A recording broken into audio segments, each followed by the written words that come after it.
shirt as I serve my brew. I'm cool with the work I do. Clock ticks in the world. What's up everyone, Groj Gaming here. Welcome back to another Clash Royale video. I hope you like my new intro. I've just changed it for this video, so let me know if you do down below. Anyway, this video is about the Clash Championship Global Series. So here's my tournament here. Obviously I'm in the Europe section and I came 15th in my tournament out of 1,000 players, so I was really happy with that. Managed to just get into the top 20 in the last game, so it was definitely pretty close. I didn't play too well to start off with, and then I brought it back with 9 straight wins in the end. How did you guys get on? Did you manage to get into your top 20? Let me know down below. So up on the screen, I'm going to show you the next stages of the whole tournament, and just talk about them if you're unsure on what's going to go on next. So currently we've got phase 1, which is open play, and that's from 11th of May to 16th of May. And you have to come in the top 20 of the 1,000 player tournaments to progress to the next stage. And the next stage is bracket play. So phase 2 is bracket play, and that's May 20th to the 27th. And basically that's, there's 8 tournaments, and they are 1,024 player tournaments. So I'm pretty sure this one you play against one player, and then if you win you progress to the next stage. So it's kind of like 1v1s all the way down to the final 2 out of the 1,024, and then the final 2 will battle it out, leaving one winner out of 1,024 players. So in the end you'll end up with 8 times that, so 8 winners overall, which is pretty crazy. That's a lot of, so that goes from 8,000 and so about 8,800 players down to 8. So you've got to be very good to get through that stage. I'm not sure how I'll get on, but I'll let you guys know and do a video on that. So then you move on to phase 3, which is the top 8 phase, and that's June 10th to June 25th. So the 8 winners will compete in a round robin format over the 3 weeks. So I guess that's kind of a league format, and I guess you have to win points for each win that you get against different players, and then the bottom 2 players out of those 8 will be knocked out. So that leaves 6 players left, which is phase 4, the spring finals. So that's June 30th to July the 2nd.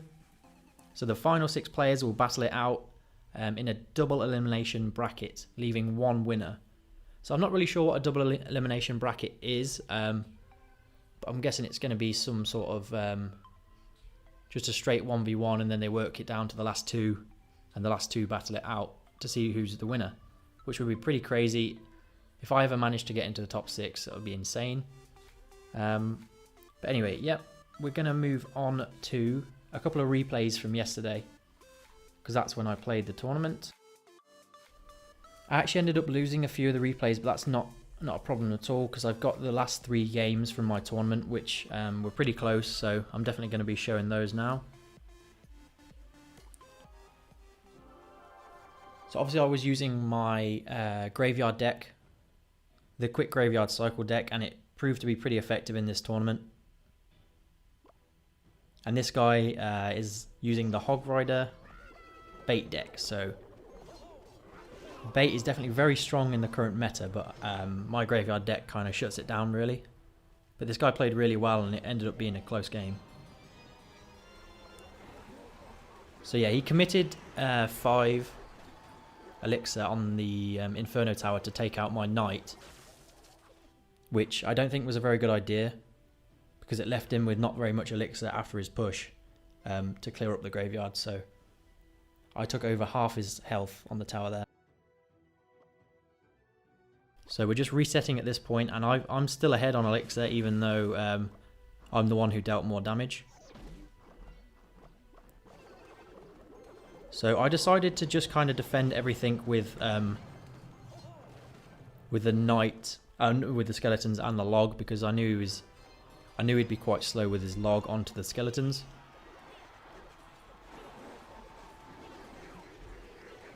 So his troops are very poisonable, so they're very weak to area damage, so that's why I keep getting the poison down in there with the graveyard. I definitely recommend that when playing against bait. Obviously I spoke about that in my last video.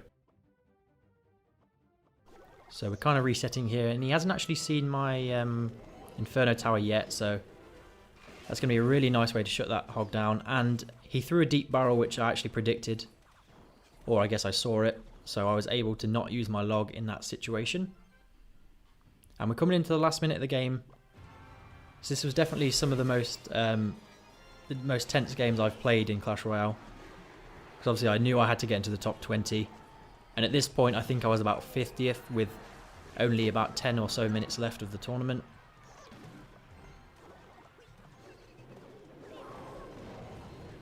So I decided to use my log there, which he ended up punishing me pretty hard for because the goblins did some massive damage to my tower. So I've got 30 seconds left to hold on.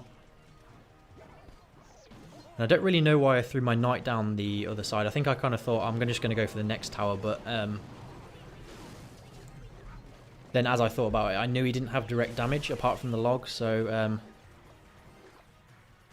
all I had to do was kind of defend what he had coming at me. And he's used his hog, so I know he's got his goblin barrel coming now. So I predicted that, and all he does is get the log damage, and we take the game with 182 health left on the tower. So that was nice. Nice. I guess that probably moved me up to about 30th, maybe something like that.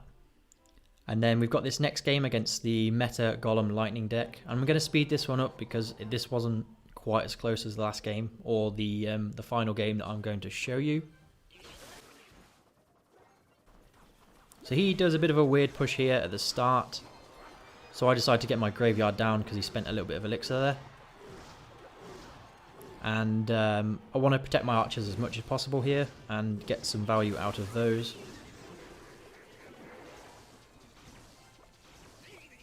So we take the damage lead, but he managed to take the elixir lead here.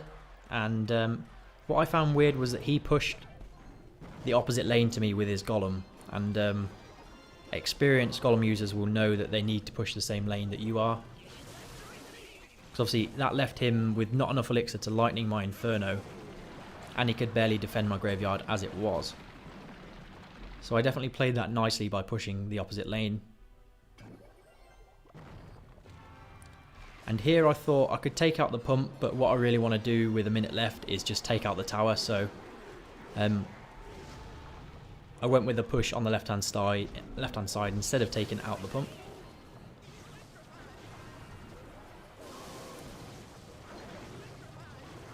So it was getting a bit close at this point. I had to try and avoid taking damage from those minions.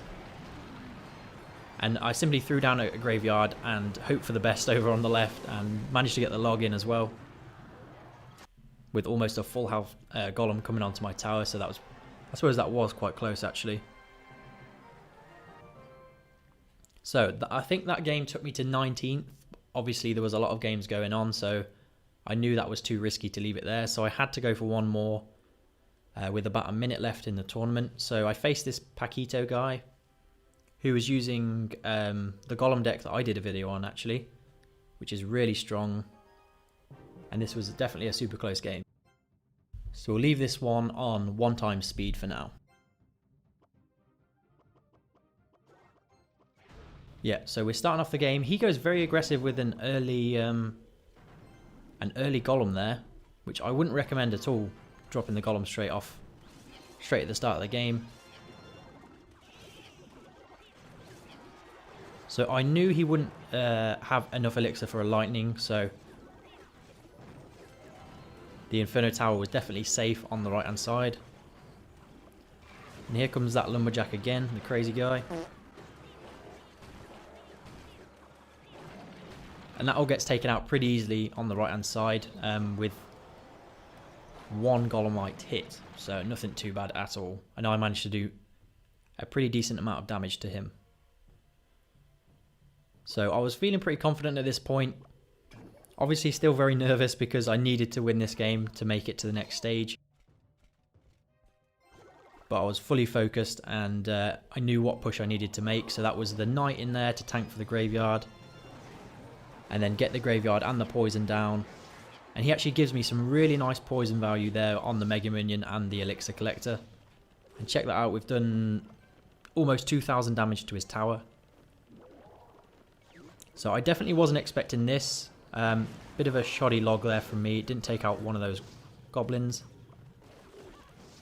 And that would have actually taken out my tower if I didn't use the skeletons there.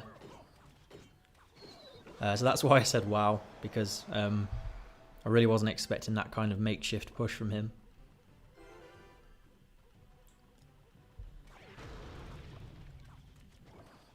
So, as we get into double elixir, he drops a golem, which was quite nice to defend those archers, which lets him build up a decent push here. And he's got enough for the lightning, so he goes ahead and does that here. And I've just got to make sure that I get enough defensive options down. So ice column to tank for the archers, so that the baby dragon doesn't do any damage. And as I knew that he uses baby dragon on offense, I could go with a naked graveyard and then just poison, because he had pretty weak troops left after that.